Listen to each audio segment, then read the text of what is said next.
বাহরাইনের শ্রমবাজার নিয়ন্ত্রণ কর্তৃপক্ষ সম্প্রতি পরিচালিত অভিযানে ৭৮ জন আইন ভঙ্গকারীকে দেশটি থেকে বহিষ্কার করেছে। এছাড়া আটক করা হয়েছে ১৮ জন অবৈধ শ্রমিককে। এই অভিযান ২৬শে অক্টোবর থেকে ১ নভেম্বর পর্যন্ত বিভিন্ন গভর্নরেটে পরিচালিত হয়। দ্য ডেইলি ট্রিবিউন এই খবর দিয়েছে।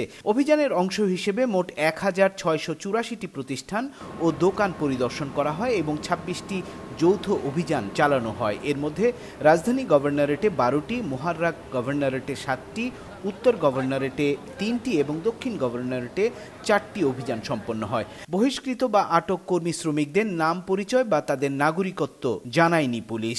এসব অভিযান দেশের শ্রমবাজারকে স্বাভাবিক রাখতে, শ্রমিকদের নিরাপত্তা নিশ্চিত করতে এবং প্রতিযোগিতামূলক পরিবেশ বজায় রাখতে গুরুত্বপূর্ণ ভূমিকা রাখছে।